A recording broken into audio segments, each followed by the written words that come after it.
Depoimento ao Ministério Público de São Paulo, o ex-publicitário Marcos Valério, figurão do Mensalão, apontou o presidiário Lula como possível mandante da morte do ex-prefeito de Santo André, Celso Daniel, em 2002. De acordo com trechos divulgados pela revista Veja, o relato teria sido feito pelo empresário Ronan Maria Pinto, que chantageou membros do PT e teria dito que iria implicar Lula como cabeça da morte de Celso Daniel.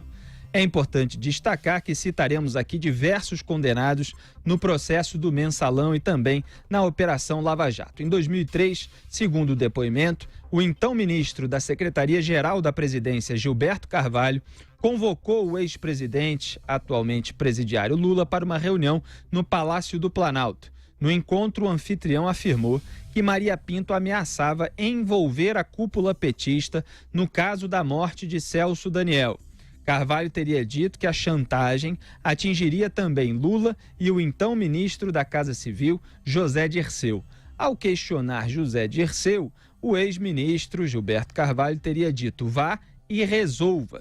O Dirceu, teria dito: vá e resolva. Convencido de que teria que comprar o silêncio de Ronan Maria Pinto, Valério procurou o então presidente da Câmara, João Paulo Cunha, do PT, a quem uma de suas agências de publicidade prestava serviços.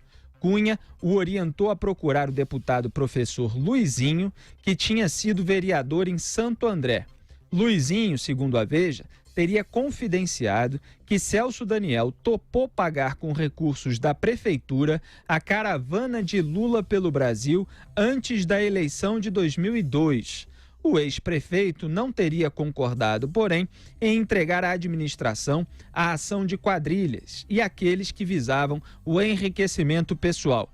Valério seguiu a orientação de Gilberto Carvalho e procurou Silvio Pereira, então secretário-geral do PT, e perguntou se o assunto era mesmo grave e se envolvia Lula, Dirceu e Gilberto. A gente vai contar aqui a história toda em detalhes, hein? Na resposta, o Silvio Pereira teria dito o seguinte: esse assunto é mais sério do que você imagina.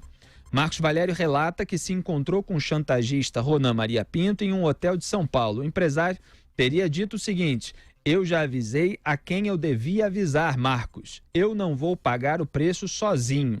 Além disso, Ronan teria dito que atribuiria a Lula a posição de mandante do assassinato de Celso Daniel. Adivinha quem estava no encontro, segundo Marcos Valério? Delúbio Soares, ex-tesoureiro do PT. Ao discutir uma maneira de arranjar dinheiro para o chantagista, eles criavam o que seria o elo entre o Mensalão e o Petrolão.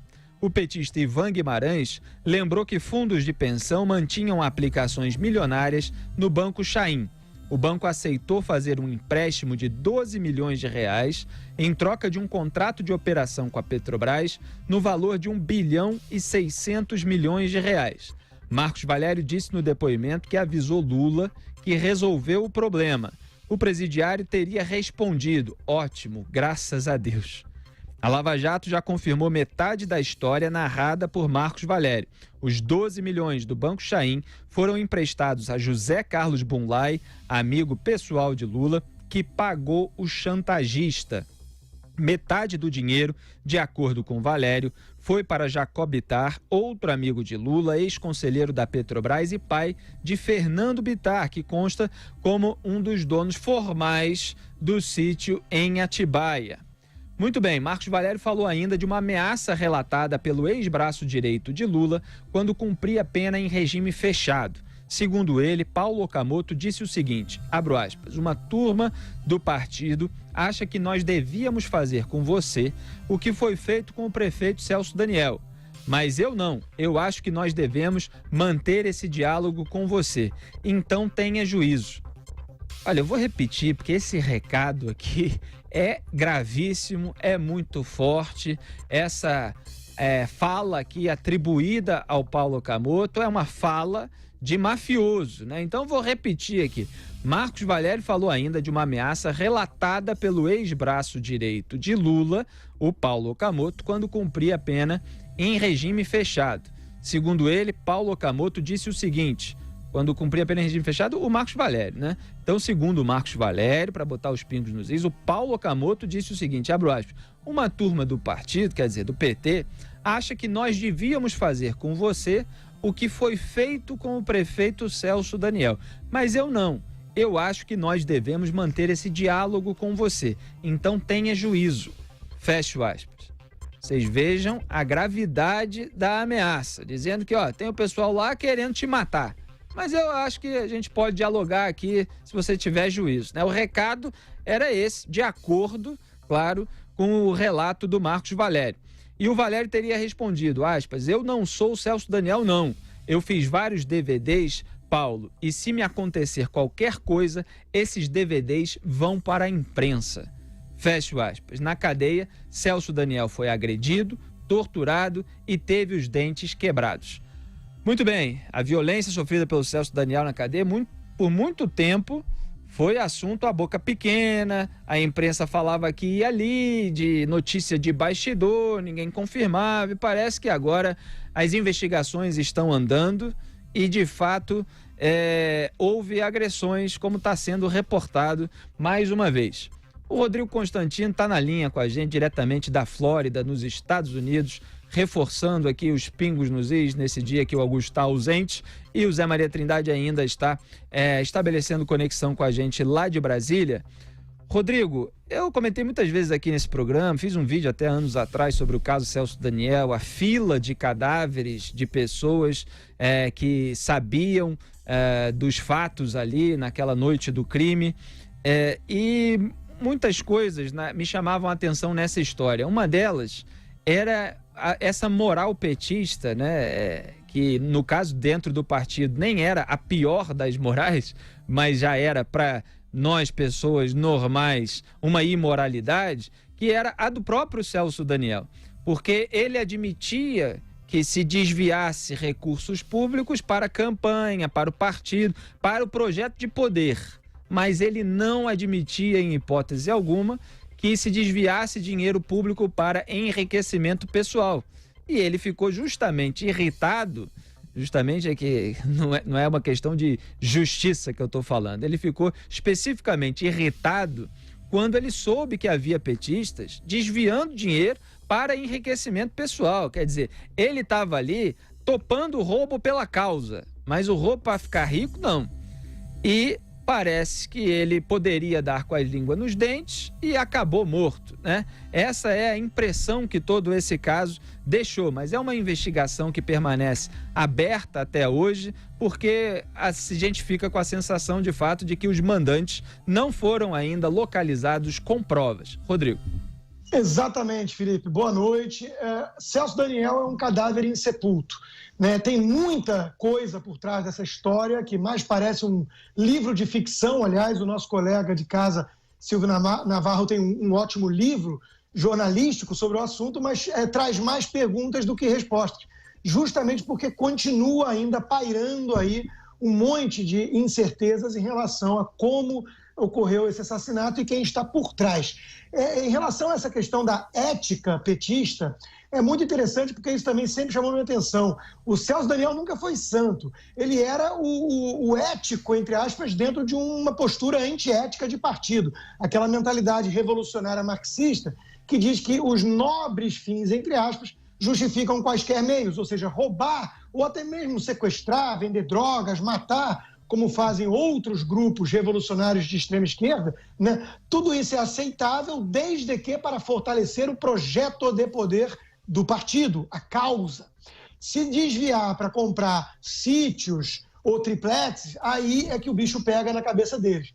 E o Celso Daniel realmente estaria incomodado com esse desvio e ameaçando colocar a boca no trombone. Ele era um fio desencapado, alguém que podia colocar tudo a perder. Lembrando que isso se deu antes da eleição de Lula em 2002. Ali tudo começou ali como balão de ensaio em Santo André. Então ele era o responsável pelas caravanas para financiar essas coisas, levar os sacos de dinheiro. E se alguém como ele resolve implodir todo o esquema, porque está irritado com esses desvios antiéticos de um esquema já totalmente antiético e golpista, é óbvio que isso podia colocar tudo a perder para o Lula. Então o Lula de fato era um dos maiores interessados no sumiço do Celso Daniel, que ele calasse a boca. Daí a você concluir que ele é mesmo o mandante, é claro que é um salto e tanto. Você precisa de provas, você precisa de evidência. As novas denúncias do Marcos Valério têm que ser colocadas dentro do contexto. Algumas coisas já eram sabidas, né? O chantagista já estava preso, tinha sido pago. Você nunca paga um chantagista se ele não tiver realmente alguma coisa com que te ameaçar de concreto. É exatamente então, esse ponto eu ia tocar. Não, pode continuar. Exato, isso é fundamental levar em conta, né? Eu não pago um cara que está me chantageando com mentiras, né? Vai lá, boa sorte. Agora, pagar, o fato de ter pago, o Marcos Valério ter pago essa chantagem, é uma das coisas mais relevantes aqui nessa história e talvez o fio condutor de reabrir investigações, né? Porque o dinheiro costuma deixar rastro e a gente tem que ir atrás exatamente disso tudo. Agora, se foi de fato aquilo que o Marcos Valério está dizendo ou não, isso só maiores investigações poderão dizer. Mas, Felipe, eu queria compartilhar com o nosso ouvinte e internauta que, para mim, o que veio à tona assim que eu li a reportagem foi aquela velha máxima italiana, né? Se non è vero, è ben trovato. Ou seja, se não é verdade, é absolutamente verossímil, é crível. E por que isso já é tão assustador? Porque estamos falando de um ex-presidente, de alguém que ficou 2 mandatos no poder e depois emplacou o seu poste por outros 2 mandatos. Ou seja, um cara que ficou no poder mais de uma década no Brasil e que a gente não fica tão surpreso assim se imaginá-lo como um mandante de um assassinato. Veja o quão terrível isso é para a nossa história democrática, né? Claro que, por que não é tão surpreendente? Porque a figura é quem é esse personagem que se tornou conhecido, não só pelos crimes pelos quais já foi processado, julgado, em alguns casos condenado, mas pelas figuras que ele sempre se cercou e admirou e elogiou. Ele é alguém que flerta com criminosos e assassinos, ditadores cruéis, desde sempre. Fidel Castro, Hugo Chávez, Che Guevara, esses são os ídolos do Lula. Então, não haveria nenhuma surpresa para mim e para um monte de brasileiros que estão atentos aos acontecimentos das últimas décadas, se de fato o que o Marcos Valério está dizendo fosse verdadeiro, ou seja verdadeiro. Se for verdade e ficar comprovado, isso não vai ser um espanto para muita gente. E isso deveria ser o maior espanto de todos, porque deixamos alguém assim ser o presidente do Brasil por tanto tempo.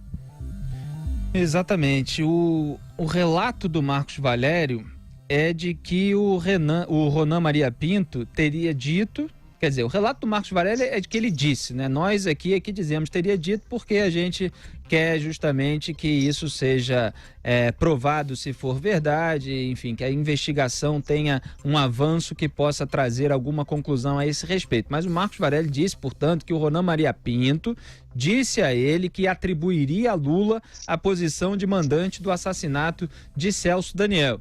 Então, às vezes, é claro que a manchete na imprensa ela fica compactada e dá uma impressão de que o Marcos Valério está ali entregando diretamente o Lula como assassino do Celso Daniel ou mandante do assassinato do Celso Daniel, mas ele, na verdade, ouviu do Ronan Maria Pinto que o Ronan Maria Pinto iria dizer que o Lula foi o mandante do assassinato do Celso Daniel. Então é óbvio que a investigação precisa avançar para coletar algum indício, alguma prova, ser reaberta e aí eventualmente coletar depoimentos, fazer acariações, tudo que seja necessário para descobrir a verdade desse fato assombroso que aconteceu e cuja resolução a gente de fato não tem até hoje. Mas o Rodrigo tocou no ponto que eu queria levantar aqui e já falou muito bem, que é exatamente isso, de que por que pagou o chantagista se era inocente, se ninguém tinha nada para esconder? Então, se o chantagista foi pago, é porque alguma coisa tinha para esconder. Senão, esse negócio de vá lá e resolve, vai lá e paga o chantagista pro chantagista calar a boca, o que é? O sujeito ameaça falar, vou te envolver num crime, aí você vai dar dinheiro para ele? Bom, isso aí qualquer um pode fazer, então, com tudo que é político, e aí o político vai dar dinheiro. Então, quem paga chantagista é porque tem algum rabo preso. Aqui a gente não sabe exatamente qual e toma todo o cuidado jornalístico, deixando claro que é necessária uma investigação para descobrir isso. mas a parte da chantagem, a parte do pagamento, a parte do empréstimo fraudulento do Banco Chain, tudo isso foi descoberto já pelas operações anticorrupção no Brasil. José Maria Trindade finalmente na linha com a gente, então se junte aqui à nossa conversa, Zé Maria. Pois é, olha, Felipe, é muito bom estar aqui com você, Constantino. A história é a seguinte, essa situação do PT com Celso Daniel é um fantasma que assombra, finge que vai embora e volta.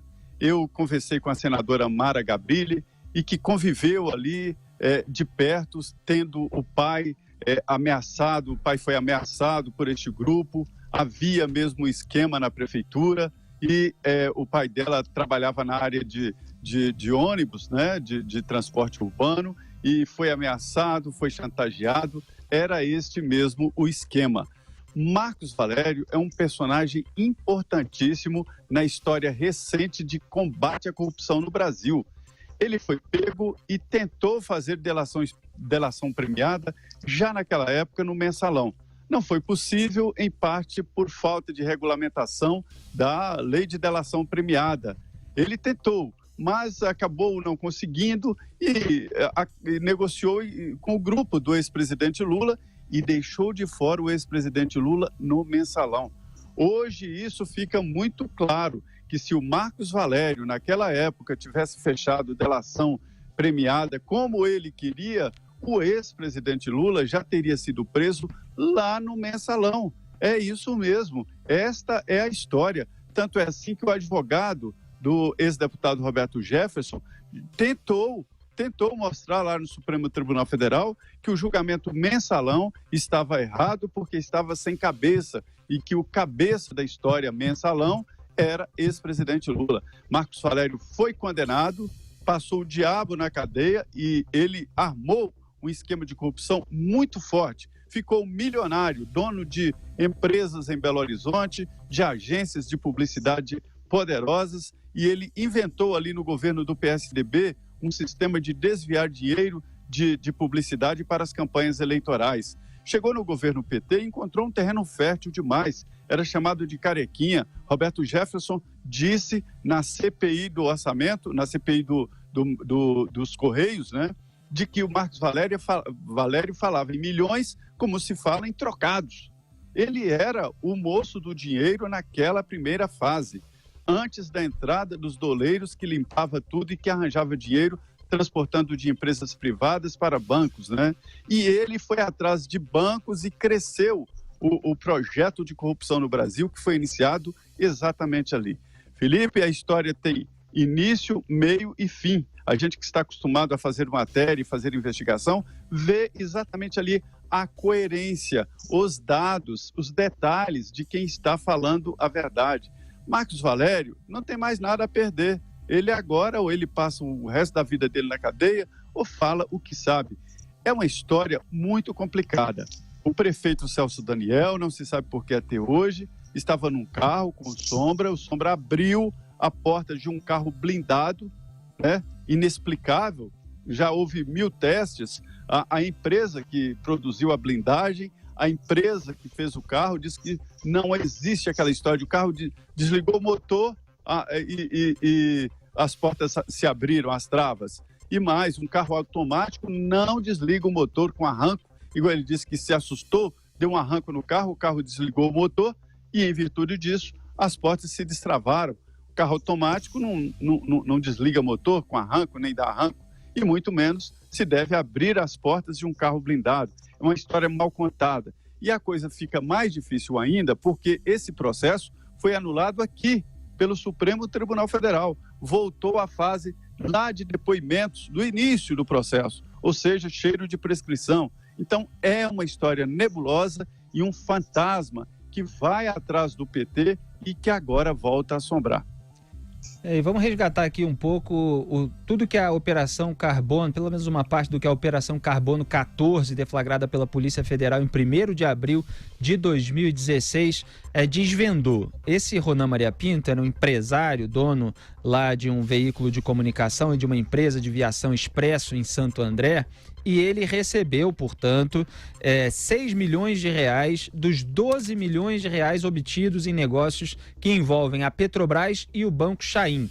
Então é esse elo aí que a gente está vendo desse caso Celso Daniel, com o Mensalão, com o Petrolão. Aliás, a gente fala há muitos anos, até o Silvio Navarro está lembrando aqui pelo WhatsApp, como o esquema de corrupção na Prefeitura de Santo André foi o microcosmo, foi o laboratório ali do PT para o Mensalão e para o Petrolão, que eram esquemas de uma magnitude muito maior. Então, o Ronan Maria Pinto, esse empresário, recebeu 6 milhões dos 12 milhões de reais que foram obtidos nesses negócios que envolvem a Petrobras e o Banco Chain. Isso, na verdade, para chegar aqui à parte dos 12 milhões de reais, esse empréstimo de 12 milhões de reais se destinava ao PT e foi pago por meio da contratação da construtora Chain, que é do mesmo grupo do Banco Chain, como operadora do navio sonda Vitória 10.000 da Petrobras em 2009.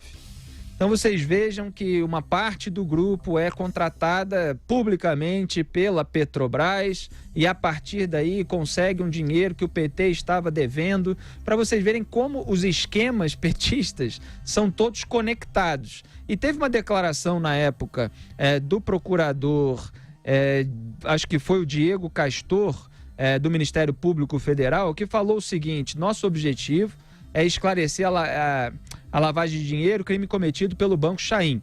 Essa frase que me interessa: a razão para receber esses valores é a grande pergunta que os investigadores querem fazer.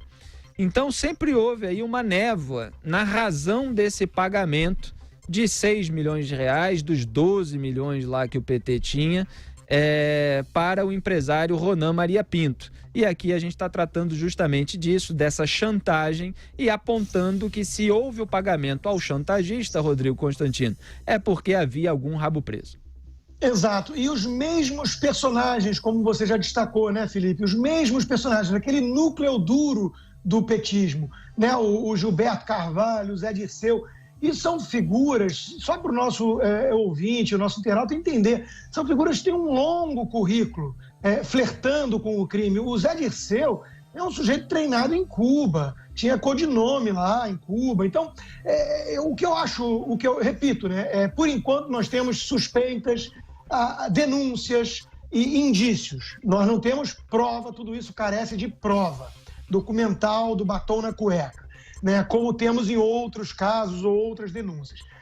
E precisa investigar mais, porque até aqui chama muita atenção o fato de que isso não foi tão investigado assim e foi tratado desde o início como um crime comum, o que chama atenção, porque tem todo o indício, toda a evidência de um crime político, por razões políticas, né? Mas os personagens envolvidos, eles mostram claramente o seguinte: não surpreenderia ninguém se fosse exatamente isso que o chantagista descreveu para o Marcos Valério. Isso não surpreenderia ninguém. Isso, para mim, é o mais chocante, né? Porque nós estamos lidando aqui com figuras que ocuparam cargos de muito poder ao longo de muito tempo. Quer dizer, olha o perigo que o Brasil correu. Claro que falar isso em retrospecto é até banal, porque a gente sabe desse perigo, e o Brasil hoje poderia estar ali flertando com o modelo venezuelano, não fosse o impeachment de Dilma. Mas é só para trazer à tona que nós tivemos realmente uma espécie de psicopatia no poder. São figuras que deram todos os sinais de serem desprovidas de qualquer tipo de empatia pelo próximo, de consciência ética, de consciência pesada por crimes, de sentimento de culpa. Essas figuras ocuparam o poder, né? Isso para mim, esse caso todo do Celso Daniel, quando remexe nisso, volta a subir aquele fedor enorme e trazer perguntas à tona que continuam sem resposta.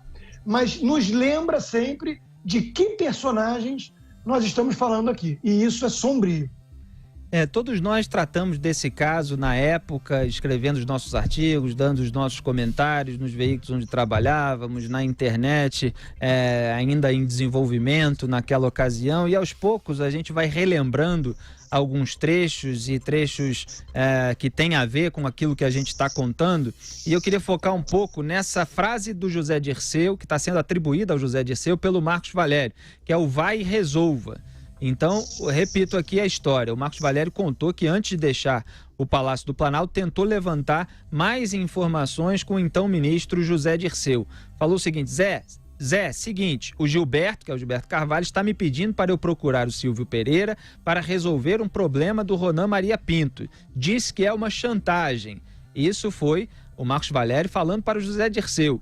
E aí a resposta do então chefe da Casa Civil, era o José Dirceu, aquela Casa Civil onde o Dias Toffoli, atual presidente do Supremo, trabalhou lá, nomeado pelo José Dirceu. Então a resposta do Dirceu teria sido curta e grossa: vá e resolva. Isso me chama muita atenção, Zé Maria e Rodrigo, porque eu me lembro muito bem, eu publiquei em vídeo na internet também, o pronunciamento do então Procurador-Geral da República, o Roberto Gurgel, o antecessor do Rodrigo Janot, da Raquel Dodge, agora do Augusto Aras, no cargo de PGR, Procurador-Geral da República, no julgamento do Mensalão, em que o Roberto Gurgel chamou o José Dirceu de chefe de quadrilha. E aí, ele comentando sobre a atitude de um chefe de quadrilha, ele falou que ele não aparece ostensivamente nos atos diretos, porque o chefe de quadrilha é aquele que dá o aval, é aquele que homologa, é aquele para o qual simplesmente os subordinados dentro de uma organização vão consultar para saber qual é a decisão. Então, não aparece ali as pegadas do José Dirceu naquele trabalho mais sujo direto, mas sempre aparecia no caso do Mensalão, de acordo com esse relato, e está disponível em vídeo para quem quiser procurar, do Roberto Gurgel. As pessoas envolvidas pediam a autorização, era o telefonema do José Dirceu, né? E depois teve até aquela frase que ficou famosa dele, né, Zé Maria? Um telefonema meu, como é que era, Zé? Do José Dirceu? Um telefonema meu faz a República andar, alguma coisa assim, não é? É um telefonema e tal. Então aqui é o Marcos Valério falando com o Dirceu dando autorização para que aquele problema fosse resolvido. Resolvido de que forma? A gente sabe hoje qual foi a forma pela qual ele foi resolvido. Foi com pagamento ao chantagista. E essa é a grande questão que aparentemente dá margem aí para uma abertura de investigação, uma reabertura de investigação. Vamos ver se os investigadores conseguem coletar indícios e provas.